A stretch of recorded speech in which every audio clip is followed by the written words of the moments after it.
Family, how you all doing? My name is Keisha. I'm the owner of Ascendant Astrology, and I am your astrology coach. Today, I'm going to be doing the new moon in Sagittarius. I am really excited for this, even though, mutable squares at the end of the month might not be so nice for air signs and Pisces and Virgo.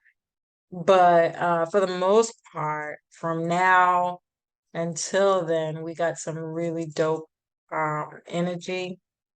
I'm soaking that in, y'all. I'm soaking it in. Gotta take what you could get, you know what I'm saying? Know what I'm saying? But even more so than that, this full moon is really dope because it really is excelling us into this future planning, future goals for this new energy that we're going to be getting in March, which I've been talking about for quite some time now. Um, so this new moon is happening on November 23rd. It's in Sagittarius, which is mutable fire. And mutable fire is about overthinking. This could be literal mental health issues, mental problems, but more importantly, this is about being flexible. Anytime you're talking about mutable energy, this is about flexibility, right? Um, Hearing out a situation before reacting, really sit down and think it through, but change with the times. This is kind of like that figure it out as you go energy. Try not to get so caught up in blocking yourself, stopping yourself, or trying to control a situation because it's air. It's air. Um, and fire. And together, them two moving together, you really just want to kind of go with the flow. Otherwise, it could just be real bad. It can end up being a situation that's not so good. And so you just really want to be careful of that. Again, especially if you're a Gemini, Virgo, or Pisces. Okay. Um, New moons are a time to start something new, but even more so for this specific new moon, this is dope because it's ruled by Jupiter, and we are getting ready to enter into a new Jupiter cycle as of May or March of next year. So last March this year, we had the Jupiter Sun conjunction, which is a part of the Jupiter cycle. And so if you think back to March, whatever was going on with you, there was a cycle that played out about the end of March, April, beginning of April. We had that Jupiter Sun conjunction and Pisces and Neptune. What was happening for you? What was going on for you? Um, and then we had another roundabout of that around July, August. And if you can think back then, that would have been the second wave of that Jupiter Sun cycle, that something came through that might have happened for you where you got more pieces to the puzzle, to something that you started back in March, April. And then we just had one again in September, and we're getting ready to have this one with this new moon. And that'll kind of wrap up this cycle. And we should be completing a lesson. What did you learn during those months that I just mentioned? What's coming to some kind of completion? And what are you starting new now that you'll be seeing, working on, moving towards when we get to March of next year? And obviously, I'll be keeping you guys posted on this. I'm pretty sure I talked about it back then. So this is really just a refresher. This is like um, a halfway mark, you could think of it as to measure this Jupiter cycle and what's going on with you or what has transpired from this cycle. Um, which I'm really kind of interested to see what this is going to be for me because that didn't work out so well for me. So, I mean, it's Pisces energy for me, so it's a square anyways. But definitely look at the Pisces area of your life to see what other themes and things you have coming up with that. And you should know exactly what this is.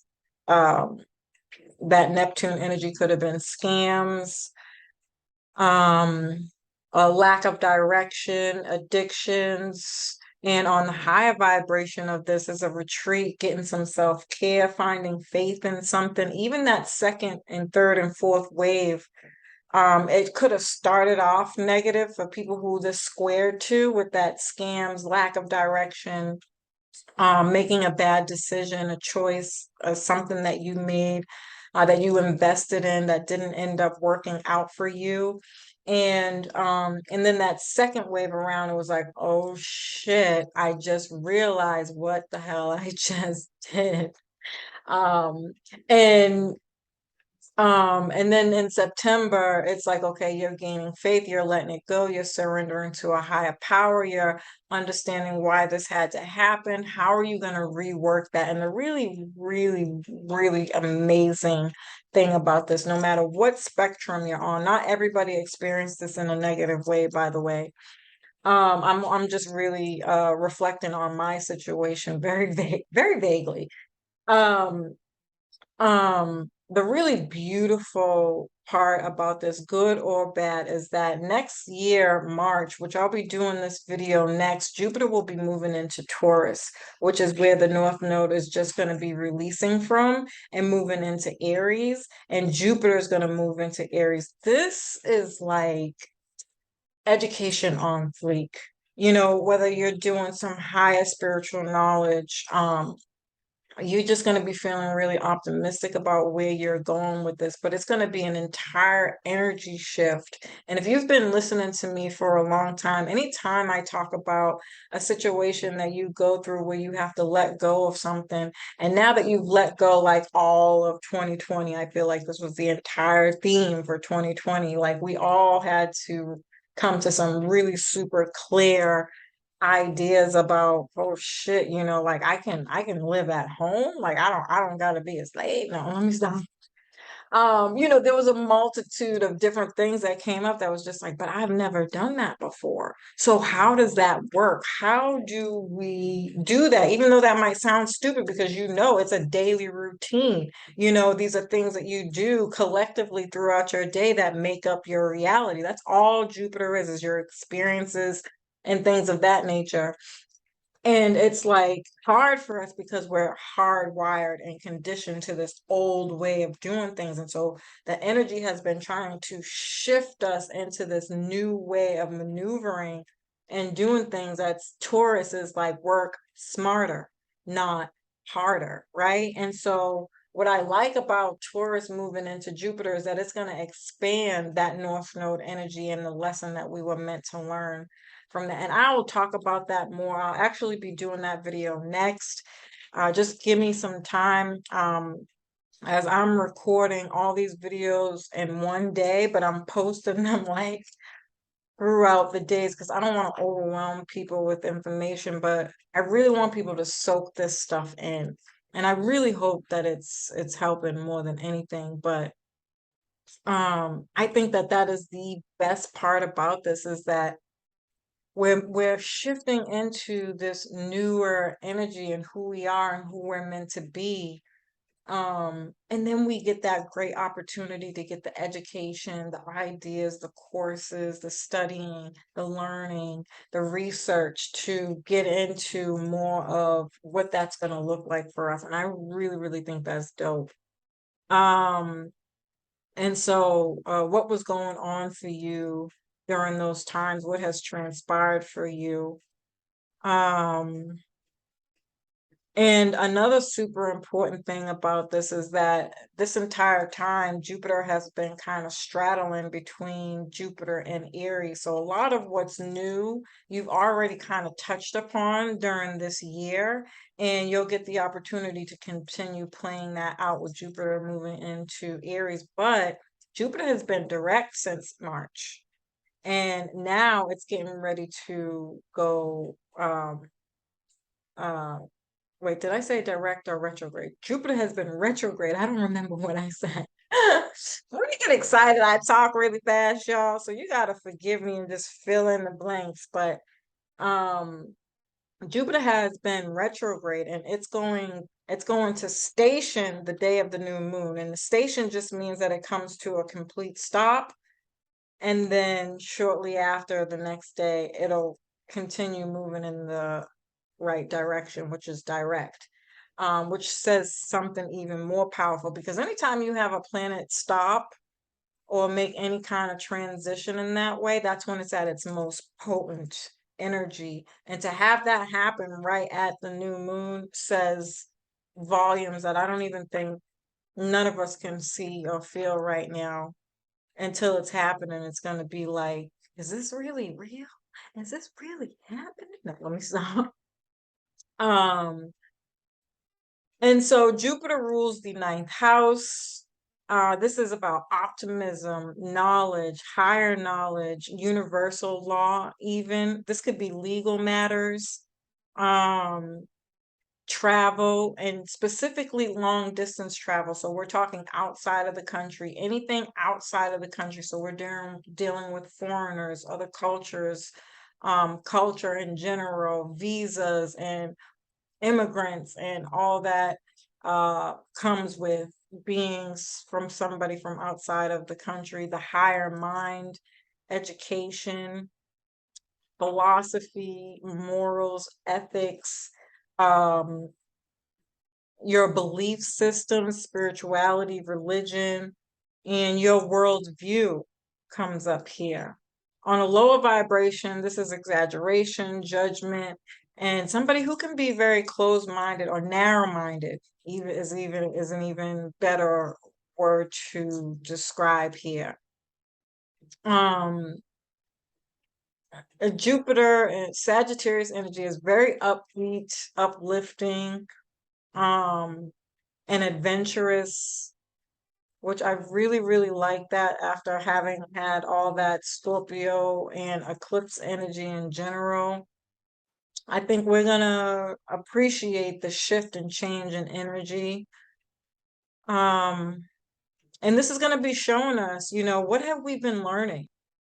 Um, it's gonna be showing us more of the wisdom we've been tapping into and a higher perspective that we didn't see before.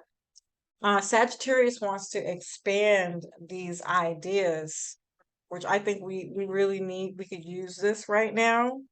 And then you have new moons, which reveal something new that you wasn't aware of prior to. Sagittarius wants freedom, independence, and it wants to be able to explore and learn through experiences, travel, education, which is why I was talking about why that Taurus energy being here is going to be so amazing. Um,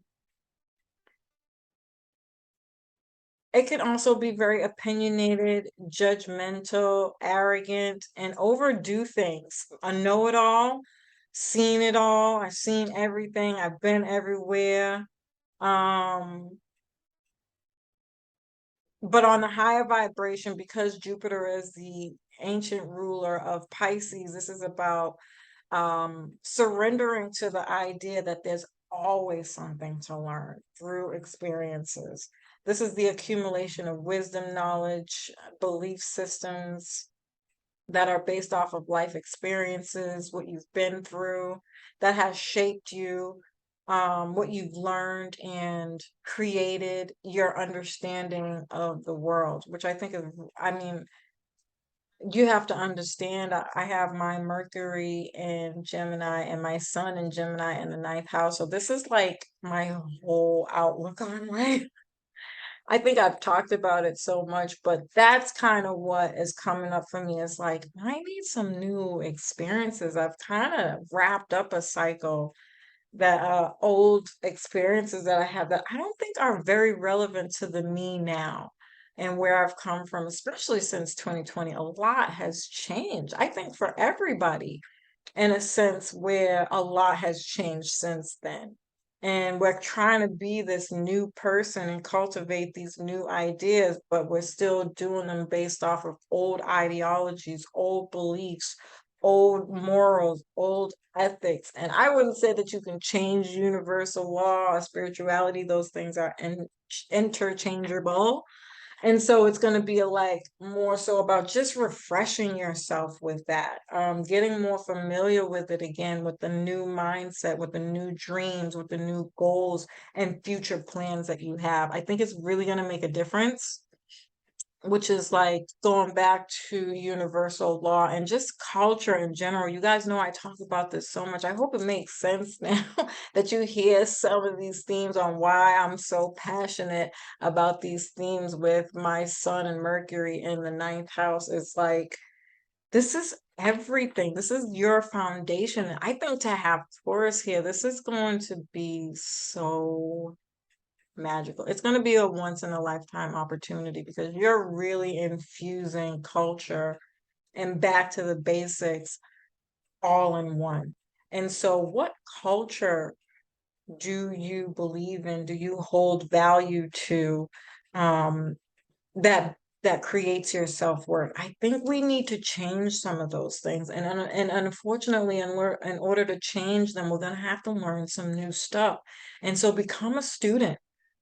Again, surrender and allow the universe to speak to you and ask the question, like, what should I be learning now for who I am and what I want? Write out your goals, new sets of goals, and all that with this newer energy. I mean, really, really tap into this family and feel it with all your might when you, for this new moon, to really challenge yourself to be the person who you know you have learned to be throughout everything that has happened over these last couple of years. Um, and then we will have Chiron and Aries trine Venus and Scorpio. Now, I mean Venus and Sag. I don't know why I put Scorpio there. My bad, y'all. Is going to trine Venus and Sagittarius. And if you want to go back to my first, I will go back to my last Sagittarius full moon video. I always suggest everybody always go back to see what's going on. I'll leave that on my homepage on my website so that you can go back and take a look and see what was going on for you. It's just a really good thing to get in the habit of doing if you're really on this journey and travel, challenging yourself to follow your path and paying attention to what's really going on with you. Um, I would also go back to my Chiron and Aries video where I did horoscopes for all 12 signs. Get back familiar with this Chiron and Aries energy and see what you're healing, right? Because this could be healing our words, our relationships, and ourselves, and a better understanding of something we can move forward in. So take the time to do that. And then I've been talking about Mars and Gemini. This is going to be a pretty important transit. So get used to hearing me say it until March as well. Um, will oppose the Sagittarius energies. Um, but it's still a positive opposition. Gemini and Sagittarius are the only two signs that are in opposition that are still like best friends. This could create something that stops or hinders the Sagittarius planets because Mars and Gemini is currently in retrograde. So you have to keep that in mind. That's why this transit is so important, and you got to really follow it to see what's going on here.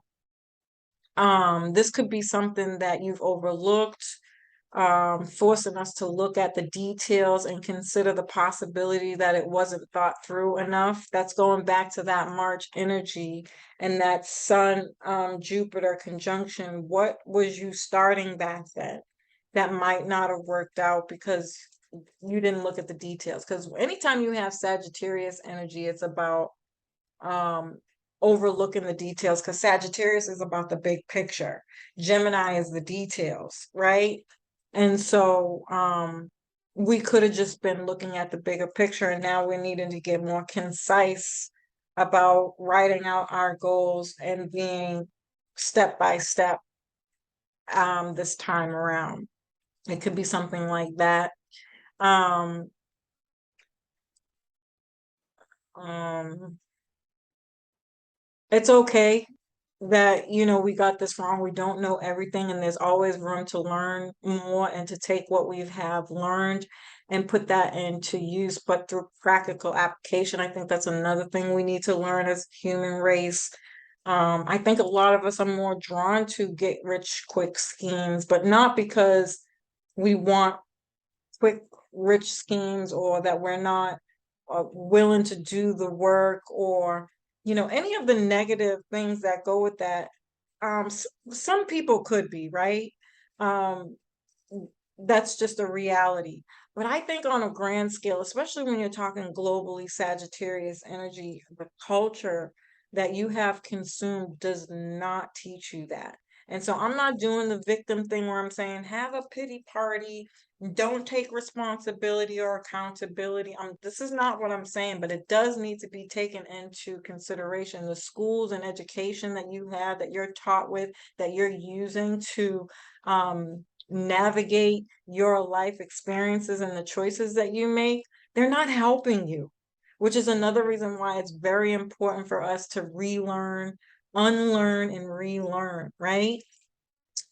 So just keep that in mind. Do some research. I'll try to you guys know I'm always trying to post things that are relevant to the energies I'm posting about with other posts that are more realistic, because that's another problem that we have, which is a Mars and Gemini transit, is that we're learning through social media, which is 10-minute posts, 2-minute posts, 3-minute posts, and thinking, oh yeah, I understand that. I can recollect with that. This is why we lack practical application.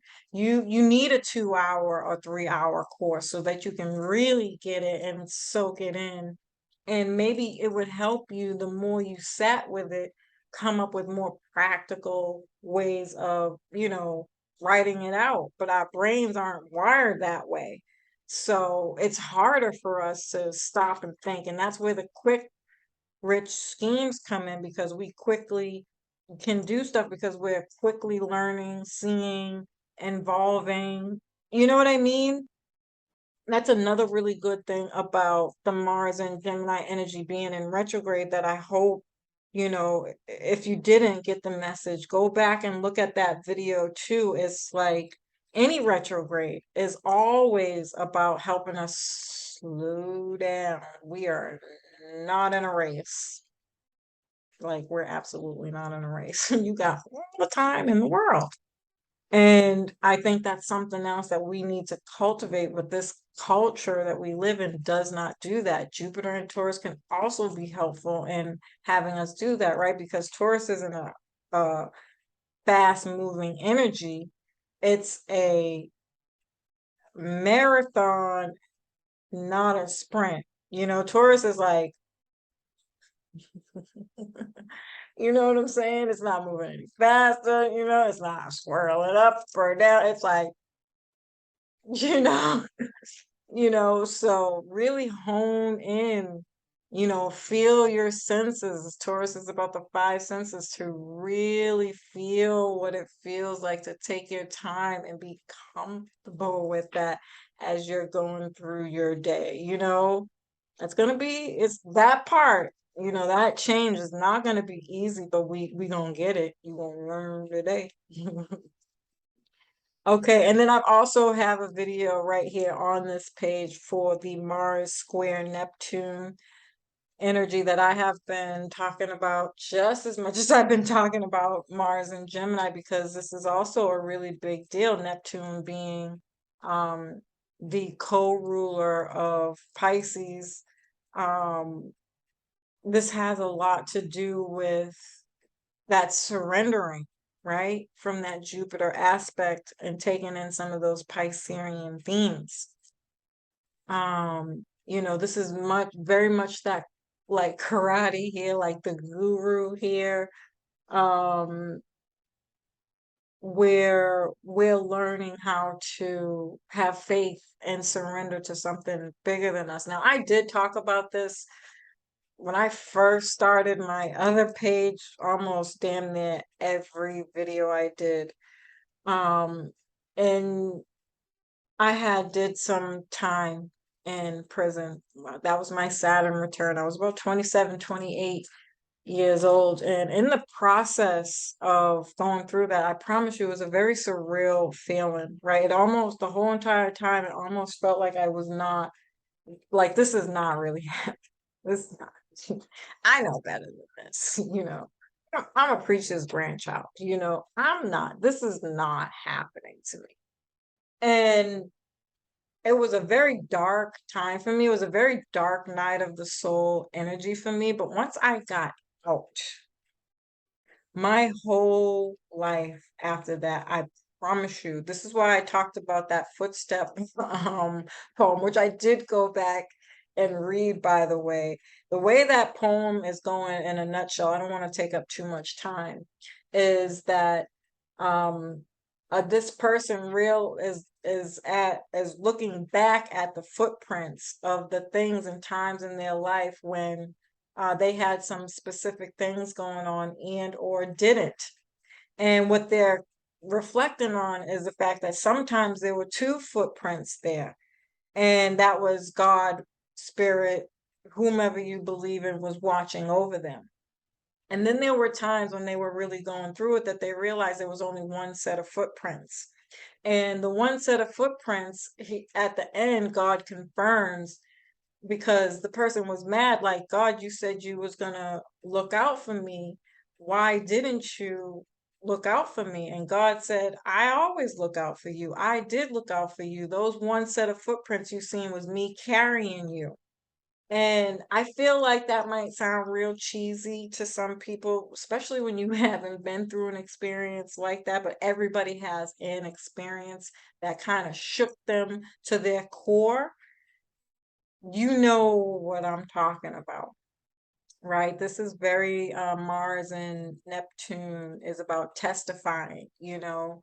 Don't hold those stories back because somebody else out there can benefit from them. Now, you don't have to get on Facebook or whatever and shout it out, or you know, you share it in your own way, even if it's through prayer, saying grace. This is what Mars Neptune energy is really, really all. This is what surrendering is about, right? Be grateful. If you have some kind of spiritual practice that's about giving back, volunteering, helping somebody else in some other way see that they are not alone on their journey of the lower vibrations of Neptune, which can be some kind of addiction, a lack mentality, feeling lost and confused, not knowing what direction to go in. Who are you? Why are you here? This is all very freaking Neptune energy, right? And sometimes we can get in those situations, but often I feel like when we are in those situations, not all, but 9 times out of 10, these are the messages that are coming through from God saying, wake up, I got you, but you got to get up, right? Because everybody has a moment where they fall to their knees and they can't do anything, but it's our job to, this is where the karate piece, martial arts piece comes in here with the Mars energy. When you think about what is meditation, what is yoga, you know, what are all these spiritual practices that you are using? What are they really doing? What are they helping you do? They're helping you tap into your higher self, somebody that's higher to you. You are surrendering from your ego and you having to come up with the answers and allowing God, your divine soldiers, your people, even this could even be past lives, past relatives, you know, whoever your spiritual tribe is, to come in and say, hey, you're right about this, go that way. Now you're building your intuition and you're learning how to trust in that, even though you can't see it, but you can feel it, hear it, or sense it, right? This is what these things are all used for, going back to culture in some way, shape, or form, because Pisces is getting ready to enter Saturn. And you already know Saturn is about discipline, right? So I want people to really think about this time. What are you doing in these times of need? Who are your soul tribe, soul people? Who has your back? And really cultivating really strong, firm relationships with those things so that when things do come up, you have a place to go within. And that's the healthier side of that Scorpio energy. Everybody goes through a dark night of the soul where it is necessary. And some people, it might take 3 or 4 years for you to get out of isolating and not really being engaged with the community, or holding yourself back, because there's a reason for it, right? But healthily, this is not a way of life. It's more like this when you find times to go within. And as you get stronger with that, then you can be in public places and spaces with other people, especially if you're doing them for the right reasons. And if you have goals in a culture, then you don't have to worry about being out in the open. But you should always practice being firm. I always think of peace, be still in the midst of a storm. Those things should not shake you because you are here to have experiences to learn all the time. This isn't a sometimey thing. You know what I mean? These things are simultaneously always happening, so you don't miss out on opportunities to grow and evolve as a human soul here on this earth. So I did go on a bit of a tangent. I hope that it can be respected and it's received well. Um, and hopefully now I can jump off my Scorpio soapbox, because I feel like people might be like, this bitch keep talking about Scorpio. We're gonna have a problem. I need you to understand I am Scorpio. I am the Phoenix rising because of what I went through. And I'm grateful for that every single day. Because if it wasn't for me going through that, I wouldn't even know about any of this stuff. Who knows what kind of person I would have been had I not had that experience. So again, it might have been horrific and terrible in the moment, but that situation saved my life. It gave me character. Going back to what I was mentioning in the beginning of this video, when I was talking about, I'm going to go there to look at some of these theme words where I accumulated wisdom, knowledge, a belief system that's based off of life experiences. You understand what I'm saying? And that is now my understanding of the world. You see what I mean? It's shaped me, and what I've learned has helped me create my understanding of the world, right? And in a sense, that's kind of what we are all doing here. And I think it's going to be new this time. It's going to be in a new way, in a better way. It's just another notch in your spiritual growth. And I'm pretty sure everybody has a story to tell. I would love for people to share, but you know, uh, feel free if you can. Not everybody's ready yet. I This was back when I was 27, so I'm 40 years old. I've had time. I wouldn't have been sharing if it was fresh for me either. So um yeah. But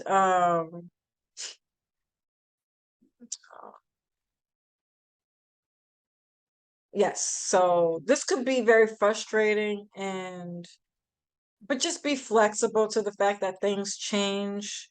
It will be fun. You will learn from it and get a lot done. Um, this is going to remind us to trust our intuition. We might feel protected, like nothing can touch us at this time. That's when you know you're in a good place with this energy. This could be through things you had to end and let go of, things that you had to make peace with. Um, looking back at how you've grown and healed and how far you've come. Still working on that with the newer situation. So see, there you go. I'm not even ready to talk about that. I'm talking about something that happened a long time ago. See, we're all in this together. Um, Now, if this is something that's happening for folks and it's on more of a lower vibration, you could have felt a void, delayed, denied, or that something didn't work out for you. Very victim mentality, blaming, giving up, but you've had to surrender, that it just wasn't the right energetic match for you. Remember that situation that I was talking about that I went through when I went to prison, that was God's way. It was a blessing in disguise that put me on the right path, that helped me cultivate a culture where I am immovable and in shape, I'm unshakable. You understand? And that's a beautiful place to be. Um, um, It just wasn't the right path for you. It wasn't going to go the distance.